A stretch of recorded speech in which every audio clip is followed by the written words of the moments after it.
अस्सलाम वालेकुम नाज़रीन, मैं हूं मंसूर अली खान और आज हम देखेंगे कि 12 अक्टूबर 1999 से 12 अक्टूबर 2023 तक 24 बरसों के दौरान नवाज शरीफ ने क्या सीखा। 24 साल पहले आज के दिन श्रीलंका से वापसी पर उस वक्त के chief of army staff general Pervez Musharraf का तैयारा हाईजैक करने की साजिश के इल्जाम में उस वक्त के वजीर आजम नवाज शरीफ की हुकूमत खत्म कर दी गई। शरीफ खानदान की मॉडल टाउन और रायविंड में मौजूद रिहाइश गाहों पर छापे मारे गए। कौमी असम्बली और सेनेट को मुअत्तल कर दिया गया। मुस्लिम लीग नून से ताल्लुक रखने वाले सियासतदानों के अकाउंट्स मुंजमद कर दिए गए। सुप्रीम कोर्ट ने जनरल परवेज मुशर्रफ के इक़्तिदार संभालने के खिलाफ दरख्वास्त पर फौजी सरबराह को 2 बरस की मोहलत दी। नवाज शरीफ के खिलाफ तैयारा हाईजैकिंग केस की समाअत कराची की इब्तिदाई दहशतगर्दी की अदालत में जनवरी 2000 में शुरू हुई। अदालत ने नवाज शरीफ को हाईजैकिंग और दहशतगर्दी का मुजरिम करार देते हुए उम्र कैद की सजा सुनाई। दिसंबर 2000 में सऊदी अरब के शाही खानदान और लिबनान के वजीर आजम रफीक हुरैरी की दरख्वास्त पर परवेज मुशर्रफ ने नवाज शरीफ और उनके खानदान को 10 साल जलावतनी की शर्त पर माफी दे दी। 24 साल पहले उस वक्त की इस्टेब्लिशमेंट नवाज शरीफ के खिलाफ थी और कहा जा रहा था कि नवाज शरीफ की सियासत खत्म हो गई, लेकिन 2007 में वो वापस आए और 2013 में तीसरी बार मुल्क के वजीर आजम बने। 2017 में पनामा केस में उनको नाअहल करार देकर वजीर आजम के ओहदे से हटा दिया गया और नवंबर 2019 में इलाज के लिए बरतानिया चले गए। 24 साल पहले जिस नवाज शरीफ की सियासत खत्म होने की बात की जा रही थी, वो 21 अक्टूबर को वापस आकर एक दफा फिर पाकिस्तानी सियासत में अहम किरदार अदा करने जा रहे हैं। उनकी जमात की तरफ से यह तासुर दिया जा रहा है कि उनकी मुश्किलात खत्म हो गई हैं, लेकिन कहा जा रहा है कि अवाम की सपोर्ट के हवाले से उनकी जमात को मुश्किलात का सामना है। नाज़रीन, मुल्क की सियासत पर नजर रखने वालों का कहना है कि अब नवाज शरीफ और इस्टेब्लिशमेंट एक पेज पर हैं। दूसरी तरफ उनके सियासी हरीफ इमरान खान 9 मई के वाकयात के बाद जेल में हैं। 24 साल पहले नवाज शरीफ तैयारा साजिश केस की वजह से जेल में थे और उनको नाअहली का सामना करना पड़ा था। आज इमरान खान पर साइफर केस की तलवार लटक रही है और यह कहा जा रहा है कि इमरान खान की सियासत खत्म हो गई है। 2002 के इंतखाबात में उस वक्त की फौजी क़यादत के शदीद मुखालफत के बावजूद मुस्लिम लीग नून ने इंतखाबात में हिस्सा लिया था, लेकिन 2024 में होने वाले इंतखाबात में तहरीक इंसाफ हिस्सा लेगी या नहीं, इस पर अभी तक सवालिया निशान है। नवाज शरीफ ने पिछले 24 बरसों में कुछ सीखा है या नहीं, ये तो वक्त ही बताएगा। आइंदा आम इंतखाबात, मेरे कप्तान की सियासी मुस्तकबिल और मियां नवाज शरीफ की वतन वापसी से पैदा होने वाली सियासी मंजरनामे पर हम 7 सवाल पूछते हैं। सवाल नंबर 1, 1999 में मियां नवाज शरीफ एस्टेब्लिशमेंट के साथ लड़ाई में इक़्तिदार से बाहर हुए थे। उसके बाद 2017 में यही सीन दोहराया गया। जो बात उन 18 बरसों में नवाज शरीफ को समझ ना आ सकी, क्या गुज़िश्ता 6 बरसों में वो समझ आ गई है? सवाल नंबर 2, गुज़िश्ता 4 दहाइयों में नवाज शरीफ की सियासत देखें तो अंदाजा होता है कि वो एस्टेब्लिशमेंट के साथ अच्छे ताल्लुकात बनाकर हुकूमत में आ तो जाते हैं, लेकिन वजीर आजम बनते ही दोबारा इख्तिलाफात शुरू हो जाते हैं। आने वाले इलेक्शन के बाद अगर नवाज शरीफ वजीर आजम बनते हैं तो क्या ये मंजर एक बार फिर देखने को मिल सकता है? सवाल नंबर 3, निगरान वजीर आजम ने आज एक इंटरव्यू में कहा है कि मियां नवाज शरीफ को वतन वापसी पर कुछ कानूनी सवालात का सामना करना होगा। क्या नवाज शरीफ आते ही गिरफ्तार होंगे? सवाल नंबर 4, कुछ दिन पहले नवाज शरीफ ने कहा कि वो लिख कर देने को तैयार हैं कि अगली हुकूमत उनकी है। नवाज शरीफ को इलेक्शन में कामयाबी का यकीन किसने दिलाया है? सवाल नंबर 5, 1999 में मुस्लिम लीग नून जिन हालात का सामना कर रही थी, आजकल तकरीबन वही हालात तहरीक इंसाफ के हैं। अगर मियां नवाज शरीफ 24 बरसों में वाकई कुछ सीख चुके हैं तो क्या वो तहरीक इंसाफ की मुश्किलात कम करने में कोई किरदार अदा करेंगे? सवाल नंबर 6, 1985 से लेकर अब तक कोई भी वजीर आजम 5 साल की मुद्दत पूरी नहीं कर सका। क्या इसकी जिम्मेदारी सिर्फ एस्टेब्लिशमेंट पर डाली जा सकती है या सियासतदानों की भी अपनी गलती यहाँ मौजूद है? सवाल नंबर 7, गुज़िश्ता 24 बरसों में पाकिस्तान में जमहूरियत मजबूत हुई या उसी हाल में है जिसमें 12 अक्टूबर 1999 को थी? इन तमाम सवालों के जवाब ढूंढने की कोशिश करेंगे। मेरे साथ मौजूद होंगे सीनियर तज्जियाकार मुजम्मल सोहरवर्दी साहब, हमें ज्वाइन करेंगे सीनियर तज्जियाकार और एंकर पर्सन मुबशर लुकमान साहब, और इस पैनल का हिस्सा होंगे सीनियर तज्जियाकार इरशाद भट्टी साहब। एक छोटे से ब्रेक के बाद हमारे साथ रहिएगा। नाज़रीन, welcome back after the break. 12 अक्टूबर 2023, 24 साल हो चुके हैं 12 अक्टूबर 1999 हुए जब नवाज शरीफ साहब की हुकूमत का तख्ता उल्टा दिया गया था। 24 साल बाद नवाज शरीफ साहब जो हैं वो अब से चंद दिन के बाद पाकिस्तान वापस लैंड करने वाले हैं। क्या कुछ सीखा है सियासत के हवाले से? मैच्योरिटी आई है, समझ आ गई है पाकिस्तान के अंदर सियासत किस तरह करनी होती है? इसी के ऊपर हम मजीद बात करेंगे। बड़ा ज़बरदस्त पैनल आज हमारे साथ मौजूद हैं। 3 सीनियर तज्जियाकार, 3 सीनियर सहाफ़ी जिन्होंने पाकिस्तानी सियासत की तारीख को बड़े गौर से, बड़े नज़दीक से देखा है। मेरे साथ स्टूडियो में मौजूद हैं सीनियर तज्जियाकार मुजम्मल सोहरवर्दी साहब, हमें ज्वाइन कर रहे हैं सीनियर एंकर पर्सन और तज्जियाकार मुबशर लुकमान साहब, और हमारे साथ मौजूद हैं सीनियर तज्जियाकार इरशाद भट्टी साहब। तीनों मेहमानों का बहुत बहुत शुक्रिया। It's an honour to have all 3 of you today. Irshad Bhatti साहब, आपसे मैं सबसे पहले आगाज़ करना चाहूँगा, 24 साल बाद क्या सीखा है नवाज शरीफ साहब ने सियासत के हवाले से? मैच्योर हो गए हैं, बेहतर हो गए हैं, या वहीं के वहीं हैं, या मजीद खराबी आ गई है? भाईजान, ये अगर आप मेरी आज एक रिक्वेस्ट मान लें तो मुजम्मल भाई से शुरू करें या मुबशर भाई से, क्योंकि दोनों बहुत ज़्यादा इस पे अथॉरिटी रखते हैं। तो मैं हम नवा हूँ इनका, आज मैं अपना व्यू दूंगा, लेकिन बात इन दोनों से शुरू करनी चाहिए और ख़ास तौर पर मुजम्मल से। मुजम्मल साहब, आप इस सवाल का जवाब दीजिए। 24 साल हो गए वो इंसिडेंट हुए हुए, अब मियाँ साहब दोबारा पाकिस्तान वापस आने वाले हैं, क्या सीखा है? बेहतर हो गए हैं बतौर सियासतदान या नहीं, या वैसे वैसे ही हैं? देखिए, सवाल को जरा ट्विस्ट कर रहे हैं ना। क्या सीखा है पाकिस्तान की एस्टेब्लिशमेंट ने 24 साल में? ठीक, सीखना नवाज शरीफ ने था या एस्टेब्लिशमेंट ने था? दोनों ने। नहीं, मेरा मतलब है 12 अक्टूबर 99 गलती नवाज शरीफ की थी या एस्टेब्लिशमेंट की थी? डिबेटेबल बात है। डिबेटेबल बात है ना। आपके ख्याल में मार्शल लॉ लगना जायज था, इसीलिए डिबेटेबल है ना। आप जस्टिफाई कर रहे हैं मार्शल लॉ को, तो डिबेटेबल कहेंगे। अगर आप ये कह रहे हैं कि टेक ओवर 1% भी जायज था तो मैं डिबेटेबल मांग लूंगा ना। अगर 100% नाजायज था तो फिर डिबेटेबल नहीं है। आप जब मुल्क के आर्मी चीफ मुल्क से बाहर जाएं और उसके बाद आप उनको चेंज कर दें, तो ये ठीक है?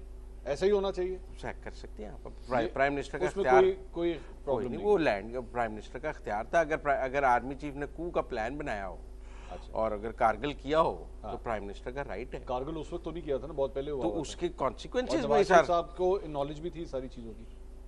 ये भी डिबेटेबल बात है, नॉलेज थी या वो गए, लेकिन जो भी था फिर भी टेक ओवर तो जायज नहीं था। ठीक, टेक ओवर को तो बिल्कुल भी जस्टिफाई नहीं किया, तो फिर डिबेटेबल तो ना हुआ। मैं समझता हूँ 12 अक्टूबर 99 से पाकिस्तान की एस्टेब्लिशमेंट ने क्या सीखा, ये आपका आज का प्रोग्राम होना चाहिए था। ठीक है, नवाज शरीफ ने क्यों सीखना था? आप बताइए, नवाज शरीफ ने क्यों सीखना था? अच्छा, जरूरत ही नहीं थी सीखने की। वो गलत होता तो सीख लेता ना। ठीक है ना। वो सिविल सुप्रीमेसी की बात करनी है, कितनी कर सकते हैं कितनी नहीं कर सकते, ये तो डिबेटेबल है।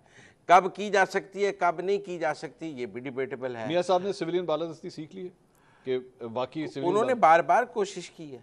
ये जो 16 माह गुजरे ये सिविलियन बालादस्ती के थे। 16 माह जो गुजरे उसमें नवाज शरीफ पाकिस्तान में था। नवाज शरीफ की जमात पाकिस्तान में थी। नवाज शरीफ पाकिस्तान में था। नहीं, ये ऐसे ही है जैसे इमरान।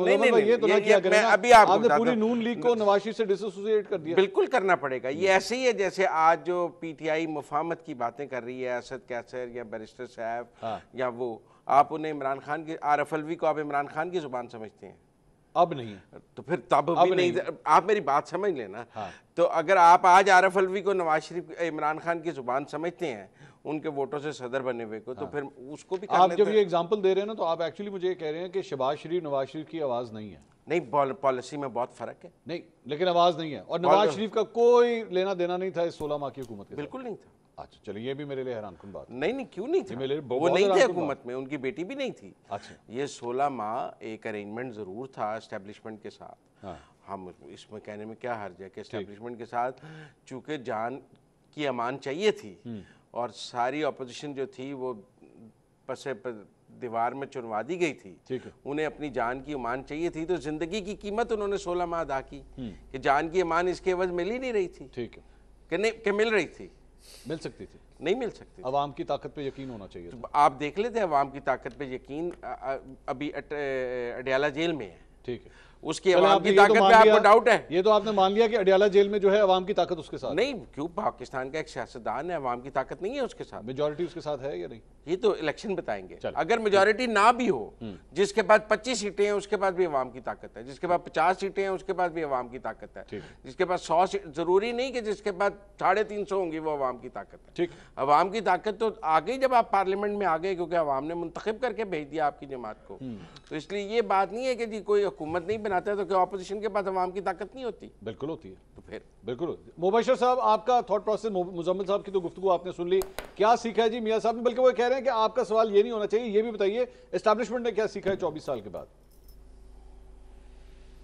देखिए, पहले तो आपका शुक्रिया और आपके चैनल का शुक्रिया, और बड़े धांसू आपके पैनलिस्ट हैं दोनों आज, और मैं बड़ा आप समझे संभल के बात करूंगा इनके आगे। बात यह है कि सीखने का अमल तो मंसूर साहब सारी उम्र जारी रहता है, वो जो मर्जी हो, मैं हूँ, आप हूँ, कोई और हो, वो ठीक है। वो मेरा ख्याल है कि मुहावरतन मुजम्मिल साहब ने कहा कि अवाम को सीखना चाहिए या इस्टेब्लिशमेंट को सीखना चाहिए, तो मेरा ख्याल है मुजम्मिल साहब, काकड़ साहब की अपॉइंटमेंट जो, उससे आपको पता चल जाना चाहिए कि इस्टेब्लिशमेंट ने कुछ नहीं सीखा, आप फिक्र ना करें, आगे चलते हैं। आगे चलने का मतलब ये है, देखिए मैं मंसूर इसको इस तरह से देखता हूँ कि मियाँ नवाज शरीफ की जो बहुत बड़ी ताकत थी ना अब मुशावरत में, वो एक उनके वालिद थे और एक उनकी ज़ौजा मोहतरमा थी, और वो दोनों उनके लिए बहुत काबिल एतमाद उनके एडवाइज़र्स थे। और इन दोनों के बाद मैं देखता हूँ कि मियाँ साहब जो है ना वो स्ट्रगल कर रहे हैं, और स्ट्रगल वो ज़्यादा एविडेंट इसलिए है कि हमें फैमिली के अंदर एक डिवीज़न नज़र आती है, बड़े भाई की फैमिली और छोटे भाई की फैमिली। हमारे पंजाबी में एक सेइंग है मंसूर कि एक माँ के बच्चे जड़े ने एक छत थले गुजारा कर लेंदे ने, दो मावां दे बच्चे नहीं करते एक छत थले गुजारा। और वो अब डिवीज़न हमें डिस्ट्रिक्ट लेवल पे भी नज़र आना शुरू हो गई है कि जब जलसा होता है तो उस पर कौन आता है, कौन नहीं आता, उसका रिस्पॉन्स कैसा है और कैसा नहीं है। तो ये तो बड़ी एक क्लियर बात है। अब बात यह है कि अब मियाँ साहब जो आ रहे हैं, तो बाय द वे आपकी इत्तला के लिए मैं अर्ज़ कर दूं कि 21 अक्टूबर जो है उसको आप उल्टा कर दें तो 12 अक्टूबर ही बनता है। आप फिक्र ना करें, ये भी कुछ ज़्यादा मुख्तलिफ डेट नहीं होनी, ठीक है ना। तो 21 और 12 में कुछ ज़्यादा फ़र्क नहीं है, सिर्फ उल्टाओं का फ़र्क है जी। और अभी बड़ी सरप्राइजेस बाकी हैं। और देखें बात यह है कि यहाँ पे मुबश्शिर साहब नया पंडोरा बॉक्स ना खोल दीजिएगा। अब मुझे ये मत कहिएगा कि मियाँ साहब नहीं आ रहे 21 अक्टूबर को, ये प्लीज़ मत कह दीजिएगा। नहीं, मुझे यकीन होगा 19 तारीख को। चले मैं आपको डेट बता देता हूँ। हाँ। 19 तारीख को मुझे यकीन होगा कि उन्होंने आना है कि नहीं आना। अच्छा। देखें, अगर उन्होंने डायरेक्टली आना होता ना तो उनको सऊदी अरेबिया, यूएई और कतर जाने की ज़रूरत नहीं थी। अच्छा। उनको इन सारे दौरे करने की ज़रूरत नहीं थी। अगर उनको कोई गारंटीज़ नहीं चाहिए, अगर उनको कोई एश्योरेंसेस नहीं चाहिए, तो फिर वो आ जाते यहाँ पे। वो तो पहले होके गए हैं, वहाँ से थोड़ा सा पहले होके गए थे। अब सवाल ये पैदा होता है, मैं उनके आने या ना आने के ऊपर बात नहीं कर रहा, मैं सवाल ये पैदा होता है कि मियाँ साहब जो 4 साल से पाकिस्तान से बाहर हैं, विद ऑल ड्यू रिस्पेक्ट, कि जो पाकिस्तान में अवाम का मूड चेंज हो गया, वो मेरा ख्याल है कि उनकी पार्टी में इतनी हिम्मत नहीं है उनको भरपूर तरीके से उनको बताए। आज देखें, आज फैसलाबाद में क्या हुआ सुबह को कि स्कूल के बच्चे हैं, वो मियाँ साहब के इस्तकबालिया एक पोस्टर लगा हुआ है, उसको उन्होंने फाड़ा, पुलिस ने हवाई फायरिंग की और उनको गिरफ्तार कर लिया, उन बच्चों को, अंडर एज बच्चे हैं, और उनको अरेस्ट करके ले गए। आप चाहें तो मैं आपको फुटेज भी आपको दे देता हूँ। तो अब ये बातें जो है ना, ये अब लोगों को नहीं बर्दाश्त होंगी, और ये सोशल, आप मुझे रोक सकते हैं, मैं आपको रोक सकता हूँ, अब हम सोशल मीडिया को नहीं रोक सकते। ये वो हकायक हैं जो आगे निकल गए हैं। अच्छा, हर रोज़ के साथ जो अडियाला जेल के अंदर है ना, चाहे वो उसका जो मर्जी कसूर हो, लेकिन वो पॉपुलर ज़्यादा होता जा रहा है आपकी इन हरकतों की वजह से या इन तावीलों की वजह से। मुझे अच्छा लगे या ना लगे, उससे कता नज़र उसकी स्ट्रेंथ बढ़ती जा रही है इन टर्म्स ऑफ वोट। मेरा यह ख्याल है कि मियाँ साहब को नए सिरे से अपने आप को री इन्वेंट करना पड़ेगा। थोड़ा सा उन्होंने सीखा है, क्योंकि उन्होंने अपना इनिशियल बयानिया बदला है।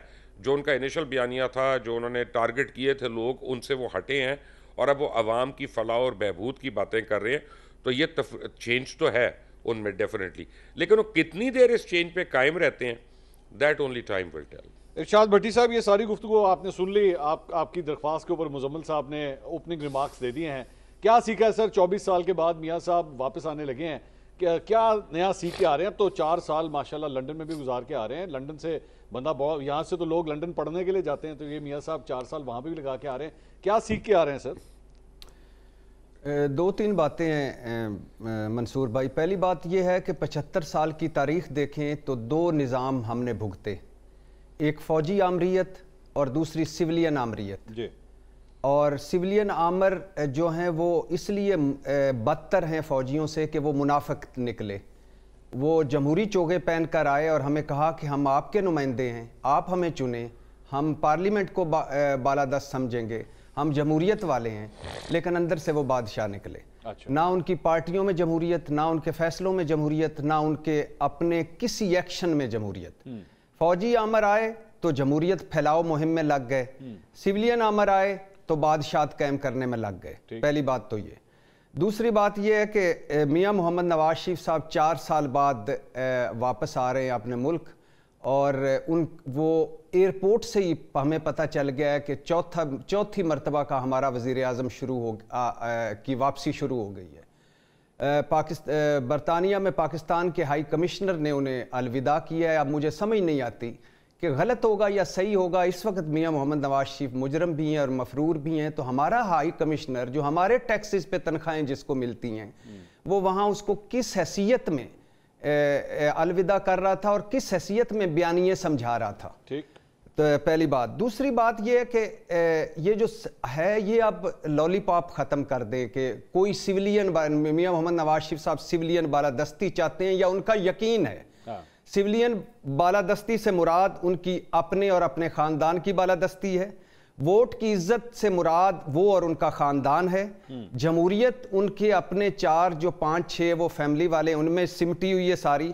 असूल इखलाकियात मंतक का दूर दूर तक कोई नामो निशान नहीं। ठीक है। वो जब भी मुश्किल वक्त आता है वो हमें छोड़ के चले जाते हैं, और कभी जद्दा चले जाते हैं, कभी लंदन चले जाते हैं, और जब उनको सूट करता है वो गुजरांवाला जलसा बर्पा कर लेते हैं, जब उनको सूट करता है वो कुरान पर हलफ लेकर एक्सटेंशन दे देते हैं।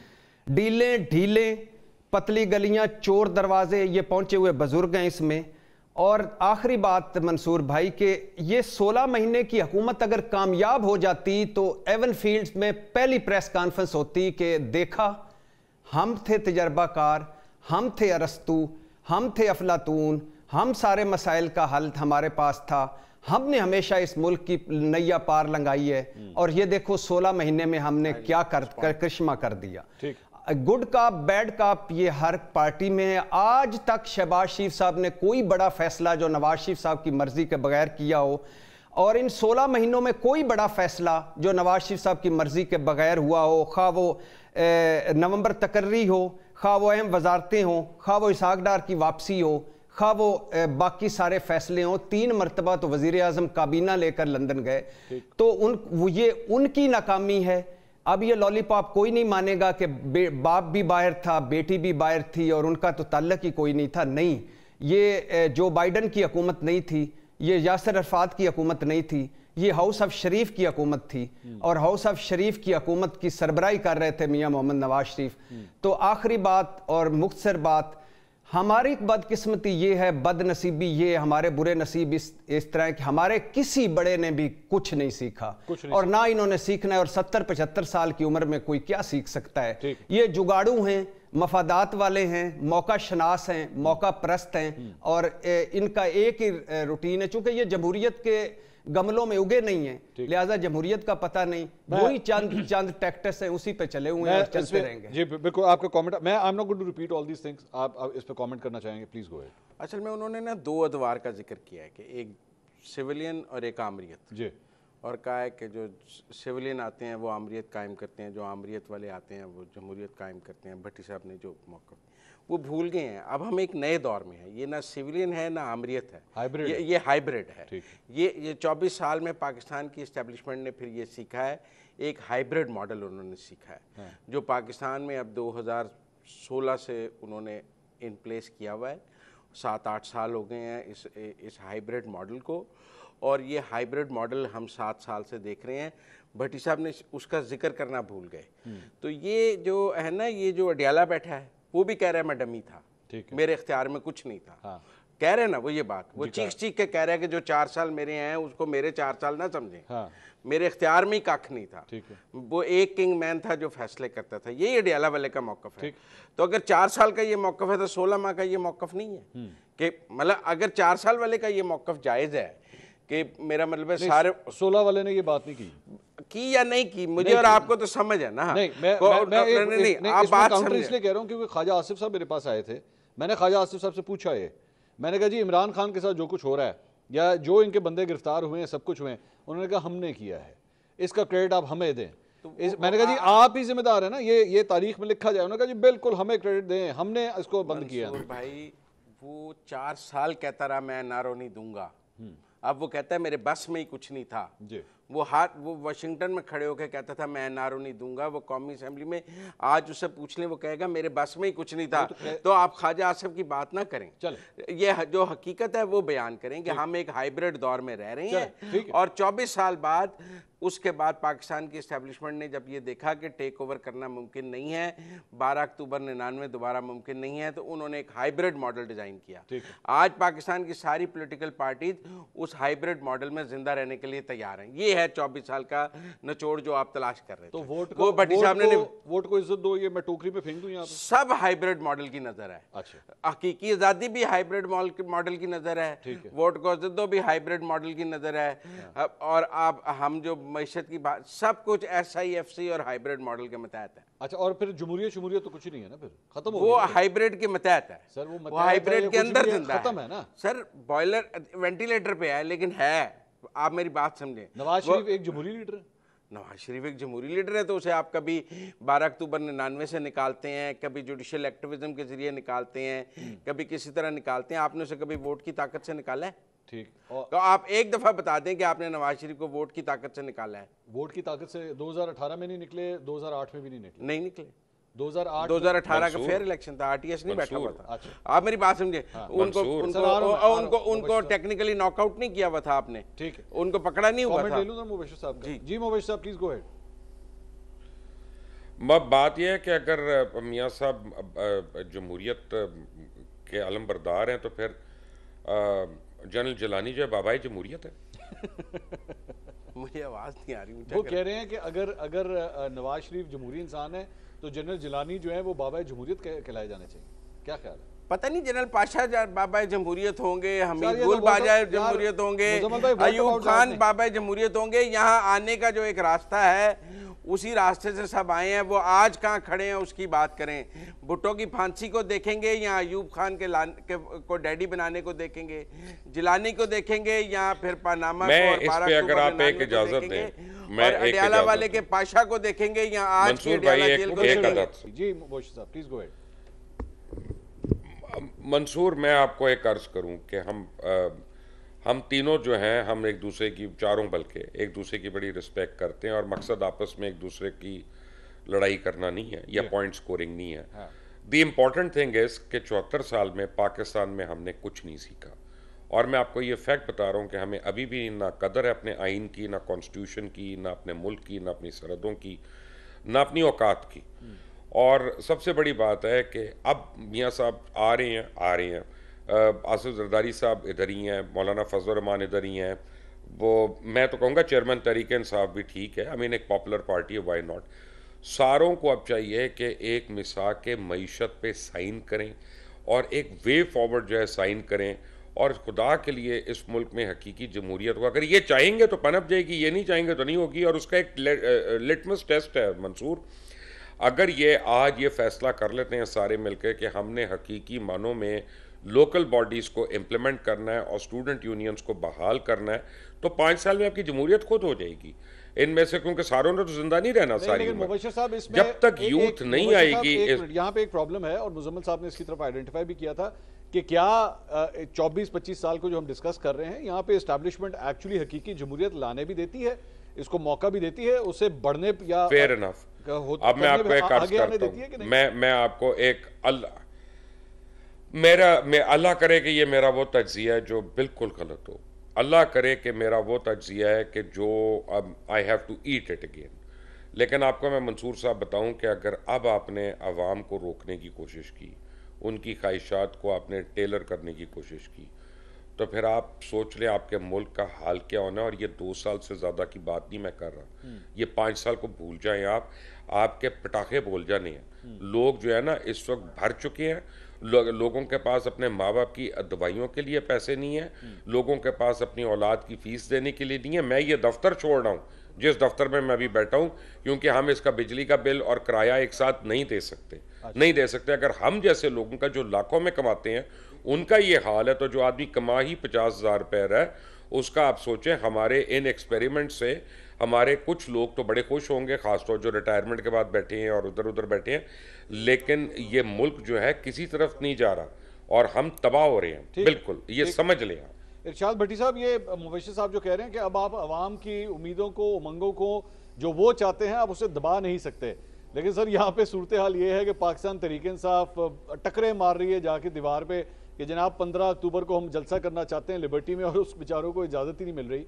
तो ये सूरत हाल, मतलब ये तो मुजम्मल साहब भी एक्सेप्ट करते हैं कि पाकिस्तान तहरीक इंसाफ की भी एक रिप्रेजेंटेशन है, वो लोगों के लीडर हैं इमरान खान साहब, लेकिन हमने तो फिर हम किसी तरफ भी नहीं जा रहे, हम तो क्लैश की तरफ ही जा रहे हैं अगर मुबश्शिर साहब जिस तरह प्रेडिक्ट कर रहे हैं। भाईजान, पहली बात यह है कि जो लास्ट टेस्ट हुआ था अवामी मकबूलियत के लिए, जो हमारे यहाँ राइज है, उसके मुताबिक सर्वेस को छोड़ दीजिए, पाकिस्तान तहरीक इंसाफ इस मुल्क की सबसे मकबूल तरीन जमात, और अनडाउटेबली इमरान खान का जो वोट बैंक है वो इस वक्त नवाज शरीफ से भी ज़्यादा है और जरदारी साहब से भी ज़्यादा है। लेकिन भाईजान, इस आगे बात में आने से पहले, और ये मैं मान करके जो मुजम्मल भाई ने बात की 100% ठीक की, ये हाइब्रिड निज़ाम एग्री करता हूँ मैं, लेकिन मुझे दुख सिर्फ और तकलीफ़ ये है कि इमरान खान साहब जब वज़ीर आज़म थे तो उस वक़्त आर्मी चीफ बाप की हैसियत रखता था, और वो कहते थे सारे मसाइल, सारे जो मेरे मसले हैं, मुश्किलें हैं, उसमें अगर जन बाजवा ना होते, फौज ना होती, तो मैं ये इतनी मेरी परफॉर्मेंस ना हो पाती। और हमने देखा पैसे भी फौज ने मांगे, मुल्कों से तल्लुकात भी फौज ने ठीक किए, अंदर भी फौज थी, इजलास भी फौज थी, वोट ऑफ कॉन्फिडेंस और बाकी जो एक हिस्ट्री है। उस वक्त अगर ये इमरान खान खड़े हो जाते, और वो इमरान खान जो बेख्तियार नहीं थे, अगर बेख्तियार होते तो साईं उस्मान बुज़दार वजीर आला ना रहता। अच्छा। अगर बेख्तियार होते तो फौरन DGISI लग जाता। जहां उन्होंने स्टैंड लेना था वहां उन्होंने स्टैंड लिया, जहां उन्होंने स्टैंड नहीं लेना था वहां उन्होंने स्टैंड नहीं लिया। सूट करने की बात है। अगर उस वक्त इमरान खान खड़े हो जाते तो आज मैं कहता कि यार ये मेरा सियासतदान है, इसने जब इंजॉय कर रहा था, फल फ्रूट खा रहा था, उस वक्त इसने खड़ा हुआ और कहा इस पे भट्टी साहब, इस पे अगर हाइब्रिड निजाम, मेरी बात सुनिए कंप्लीट होने पे एक सेकंड, सिर्फ एक सेकंड इसमें डालें ना सर, सिर्फ एक सेकंड, एक सेकंड, चलें आप बोलें सिर्फ एक सेकंड। मैं डाल, वो आपने जो इसमें मिर्च मिसाले कम हुए आप डाल लीजिएगा, मैं सिर्फ अपना एंगल दे। अच्छा, दूसरी बात, मियां मोहम्मद शहबाज शरीफ जो आंखों के तारे हैं, जब ये आते हैं तो ये जाके कहते हैं कि, और कहते हैं कि, और बारहा तारीफ करते हैं आर्मी चीफ की, और जो हकीकत पर मबनी होती है कि पैसे भी वो ला रहे हैं, मुल्कों से ताल्लुकात भी वो कर रहे हैं और सारा कुछ। तो जमहूरियत, आमरीयत हो, उसकी ये पैदावार हैं। जमहूरियत, हकीकी जमहूरियत की राह में सबसे बड़ी रुकावट ये खुद हैं, और ये वो किकर का दरख्त है जिसको हम खाद और पानी हर 5 साल बाद देते हैं कि इस पे अंगूर लगेंगे। और ये वो बस है जो पेशावर जा रही है जिस पर हम बैठकर लाहौर जाना चाहते हैं। तो हाइब्रिड इनको सूट करे तो हाइब्रिड है। अच्छा, इमरान खान का इन PDM को सूट नहीं कर रहा था, लिहाजा वो असली जमहूरियत के लिए निकले हुए थे। अब इनको सूट नहीं कर रहा, ये असली जमहूरियत के लिए निकले हुए हैं। तो इशू बुनियादी तौर पर एक मैं सिंपल कहता हूं कि आप मुझे बताएं, इस मुल्क के माजी करीब में दुनिया का बेस्ट बल्दियाती निजाम किसने दिया? एक फौजी आमर परवेज मुशर्रफ ने। दुनिया, ये इलेक्ट्रॉनिक मीडिया जिस पर हम बात कर रहे हैं, ये किसने किया? एक फौजी आमर ने। 6000 अरब कर्जा था जो अब पता नहीं वो कितना अरबों खरबों हो गया, ये वो किसका था? $60 पे था। मेनू की मार्शल लॉ बेचने लगे हो सर। मैं कह रहा हूं कि अल्लाह करे मैं आपको बेच सकूं, और आप ये जो सिविलियन मार्शल लॉ है कम अज कम इसके खिलाफ खड़े हो के कह सकें कि यार अगर जमहूरियत देनी है तो असली दें। मैं आपको मिलावट ज्यादा दूध रोजाना दूं और आप कहें कि वाह वाह फिट दूध मिल रहा है, चलो इसमें पानी गटर का है, जो भी है देते जाएं, मुझे देते जाएं। सर मुझे ये ग्लैमराइज ना करें कि ये फौजी आमर बुरे होते हैं, फौज को सियासत में हिस्सा नहीं लेना चाहिए, फौज को अपना करना चाहिए। लेकिन क्या ये मियां मोहम्मद नवाज शरीफ समझते हैं? नहीं समझते। शहबाज शरीफ का यकीन है? अच्छा, नहीं है। इमरान खान साहब ऐसा समझते हैं? नहीं है। वो जो सवाल ले लेना जो जिस पे आपने मुझे मना किया था सर, वो बात ये कि आप ये कह रहे थे कि इमरान खान के पास जो है वो स्टैंड लेना होता था तो स्टैंड लेता था। वो DGISI की तैनाती पे वो जो स्टैंड लिया था तो स्टैंड ही तोड़ दिया गया था, उसका क्या करना? जी बिल्कुल आप ठीक कह रहे हैं, 100% ठीक कह रहे हैं। लेकिन एक DGISI एक पलंदा लेके आया था, वो करप्शन के ढेर सारे कागजात, उस पर उसको भी 6 महीने बाद भिजवा दिया गया था। उसका आप क्या कहेंगे? कहा था मेरी रेड लाइन फलां है। भाईजान अच्छा, दूसरी एक अगर इसको दूसरे एंगल से देखें, किस फौज ने रोका है कि किसी जमहूरी को अच्छा स्कूल ना बनाए, अच्छा अस्पताल ना बनाए, जुडिशल इस्लाहत ना करें, ये इदारे खसारे में जो इनसे जान छुड़वाएं या इनको प्रॉफिट में लाएं। अगर सरे महल और एवन फील्ड बन जाते हैं तो अच्छा स्कूल और अच्छा अस्पताल क्यों नहीं बनता इसी फौज के होते हुए? तो ना करें इस तरह, इसको इस जमहूरियत के लिए अल्लाह करे। मैं आज भी आपके प्रोग्राम में अपने अल्लाह को हाजिर नाजर जान के कहता हूं मुझे चाहिए जमहूरियत, मगर वो जो बार जो मैं देखता हूं जहां जानवरों के भी हकूक हैं वो वाली, ये शरीफों की नहीं, जरदारियों की नहीं, माफियाज की नहीं। आ गया सर, पॉइंट आ गया। नाज़िर, मुझे यहाँ पे एक छोटी सी ब्रेक लेनी पड़ी है। ब्रेक के बाद बड़ी जबरदस्त डिस्कशन जारी है, डिस्कशन को आगे बढ़ाएंगे एक छोटी सी ब्रेक के बाद। Please stay with us. नाज़रीन, welcome back after the break. हम बात कर रहे हैं 12 अक्टूबर 1999 को, जिसको अब 24 साल मुकम्मल हो चुके हैं। नवाज शरीफ साहब ने और एस्टैब्लिशमेंट ने क्या कुछ सीखा है, इसी हवाले से मुजम्मिल सोहरवर्दी साहब, मुबशर लुकमान साहब और इरशाद भट्टी साहब हमारे साथ मौजूद हैं। सवालात के सिलसिले को आगे बढ़ाते हैं। मुजम्मिल साहब, ये वाली जमहूरियत ठीक नहीं है सर। वो कहते हैं ये जमहूरियत ये लोग सिर्फ अपने मफादात के लिए इस्तेमाल करते हैं, लोगों को ना बलदियाती निज़ाम देते हैं ना असली जमहूरियत देते हैं जो होनी चाहिए। असल में वो जिस मार्शल की इतनी तारीफ़ें कर रहे थे कि 60 रुपये का डॉलर था, तो अपने लोग बेचकर ही 60 रुपये का डॉलर था ना। मेरा मतलब है आपने अपने लोग यहाँ देकर 9/11 की कीमत थी वो 60 रुपये का डॉलर, और जिस दिन वो गए थे पाकिस्तान में 12 घंटे लोड शेडिंग थी। 10 साल वो मुल्क में रहे, 1 मेगावाट बिजली नहीं लगाई। जिस दिन वो जा रहे थे मुल्क में 12 घंटे लोड शेडिंग थी। कोई उनसे पूछ रहा था कि भाई आप 10 साल रहे हैं, आपको नहीं पता इस मुल्क में बिजली की ज़रूरत बढ़ रही है, आपने 1 मेगावाट भी बिजली नहीं लगाई, एक प्रोजेक्ट नहीं लगाया, बता दें। जब आपने काम ही कोई नहीं करना, 10 साल आके सिर्फ अपना इक़्तिदार बचाना है अमेरिका की आशीर्वाद से, 9/11 के सदके आपने लोग उनको दे देने हैं, उन फौजें दे देनी है, दहशतगर्दी। आज तक हम हज़रत परवेज़ मुशर्रफ की जो पॉलिसियों के समरात हैं वो आज तक हम देख रहे हैं। जो हमारे यहाँ खुदकुश हमले हैं, जो हमारे यहाँ ड्रोन हैं, ये सब कुछ उनके समरात हैं जो हम उस मार्शल के आज तक भुगत रहे हैं। जानों की कितनी जानों, लेकिन इसका भी तो जवाब देना। जो भट्टी साहब कह रहे हैं कि पैसे लेने हो तो फौज जाती है, फॉरेन अफेयर्स को हैंडल करना हो तो फौज जाती है, IMF के साथ मुज़ाकरात करने हो तो फौज को बीच में जाना पड़ता है, सऊदीया से डील करना पड़ता है तो फौज को करना पड़ता है। ये पॉलिटिशियंस अपनी स्पेस खुद सरेंडर कर रहे हैं। वो सब लोग फौज से क्यों बात करते हैं? आप बताइए। अच्छा, आपको नहीं पता? भाई आप मुझे वहां बिठा दें, आप इधर आ जाए, मैं बता देता हूँ। वो सब इसलिए फौज से बात करते हैं कि फौज ताकतवर है। हाँ, पाकिस्तान में ताकत का सियासतदान क्यों नहीं होता ताकतवर? नहीं है ना। आप मेरी बात समझे, कमजोर है ना, क्योंकि 12 अक्टूबर 99 होता है। नहीं, 12 अक्टूबर 99 नहीं, इस हाइब्रिड निजाम का खुद हिस्सा बनते हैं ये, जो अभी थोड़ी देर पहले जान की अमान के लिए, वरना पाबंदे सलासल है। जो नहीं बनता उसके लिए जेल है, 2-2 साल 5-5 साल, 90-90 दिन की रिमांड। किस चीज को कहते हैं? स्ट्रगल करते हैं ना, रास्ता भी बनाते हैं। ये सियासतदान का काम है, वो कोई गुरीला वॉरफेयर नहीं कर रहे। सियासतदान का काम 9 मई करना नहीं है। सियासतदान का काम है सियासत से रास्ता बनाना। सियासतदान का काम जो है वो अस्करी जद्दोजहद करना नहीं है। फौज के मुकाबले पे फौज नहीं बनाई जा सकती। डीले की जाए तो अवामी राय अम्मा हमवार की जाए, डीले नहीं, अवामी राय अम्मा हमवार की जाए और जिंदा रहने का रास्ता निकाला जाए। जिंदा जो रह रही है डीलों के नतीजे में नहीं। देखिए, आप गलत कह रहे हैं। नून लीग ने सियासी हिकमत से काम लिया, पीपल्स पार्टी ने काम लिया, फजलुर रहमान ने काम लिया। आज इमरान खान को भी सब यही कह रहे हैं। आज आरिफ अलवी क्या बात कर नहीं, सियासी हिकमत से काम, दीवार से सर नहीं, अस्करी जद्दोजहद की तरफ नहीं जाना। आपने 9 मई नहीं करना, आपने आग नहीं लगानी। नहीं, आपने इस मुल्क का मसला है अगर एस्टेब्लिशमेंट, तो आपने एस्टेब्लिशमेंट से अस्करी जद्दोजहद नहीं करनी।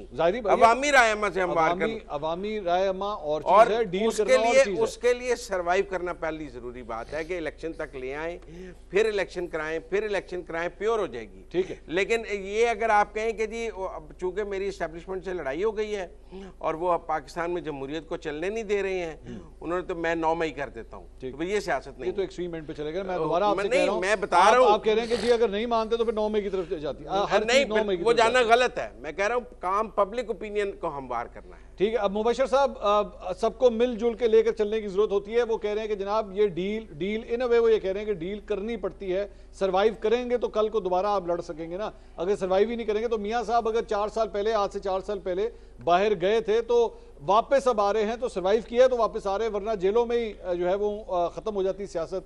अल्लाह का पता नहीं मियां साहब की जिंदगी का क्या बनता, अल्लाह उन्हें लंबी जिंदगी दे। लेकिन मुजम्मिल साहब का जो है ये पॉइंट ऑफ व्यू है कि करना पड़ता है, सर्वाइव करने के लिए सब कुछ करना पड़ता है। नहीं, मैं इससे डिसएग्री नहीं करता। इंसानी इंसानी अकल का तकाजा ये है कि आप दीवार से टक्कर ना मारें। मैं वो उस बात से डिसएग्री नहीं करता, लेकिन एक और बात से मैं मुजम्मिल साहब की डिसएग्री करता हूँ कि जनरल मुशर्रफ जो हैं वो टेररिज्म का, दहशत गर्दी का और क्लैशनकोव का कल्चर लेके आए नहीं।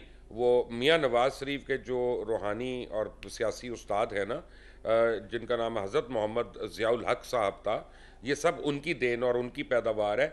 मैं उस दिन मानूंगा कि मियाँ नवाज शरीफ हकीकी मानों में जमहूरियत पसंद हो गए अगर वो उठ कर कहें, अपने जलसे में कहें कि मैं जनरल ज़ियाउल हक के ऊपर 1000 बार मैं तोहमत लगाता हूँ कि वो सही आदमी नहीं था और उसने इस मुल्क के आइन को तोड़ा था और वो गलत आदमी था और उसने जो भी इकदाम किया वो गलत था। देखें, वो भट्टी साहब ने जो बात की है ना, वो बात बिल्कुल एक क्लियर है।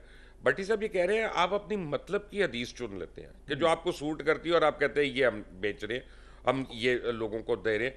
आपको जो मार्शल लॉ बुरा लग रहा है क्योंकि मुशर्रफ ने आपको हटाया था तो आपको बुरा लग रहा है, आप मुशर्रफ कर रहे हैं। लेकिन जिसने आपको बनाया, और वो भी एक जमहूरियत के सामने खड़ा करके बनाया, मोहतरमा बेनज़ीर भुट्टो के सामने, पीपल्स पार्टी के सामने, उसको आप कुछ नहीं कह रहे। आपके ऊपर तो इल्ज़ामात है, आपने तो बिन लादेन वगैरह से पैसे वगैरह लिए, मोहतरमा बेनज़ीर भुट्टो ने ये लगाया हुआ है, किम बाकर ने आपके ऊपर कितनी कारी ज़रबें लगाई हुई हैं, एचएलएस हील जो है उसके अंदर क्या कुछ लिखा हुआ है।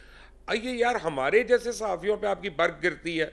वॉशिंगटन पोस्ट पे, बीबीसी पे जो गवाल मंडी टू मेफेयर बना देते हैं, इन लोगों के ऊपर कोई आपका जोर नहीं चलता। सिर्फ एक डेली मील जैसे चितड़े को आप लोग जाके को दे देते हैं, उस बेचारे ने तो बड़ी अजीब कोई चीज़ लिख दी थी। लेकिन fact of the matter is कि आप अपने मतलब की जमहूरियत जो है ना, ये मैं इरशाद भट्टी साहब से बिल्कुल एग्री करता हूँ कि जिसमें मेरा बोल बाला हो रहा है वो जमहूरियत आला है, और जिसमें पीपल्स पार्टी का या JUI का या किसी और का या तहरीक इंसाफ का बोल बाला हो रहा है वो हमने उसके खिलाफ है, क्योंकि वो सिलेक्टेड है और वो जनाब हाइब्रिड है।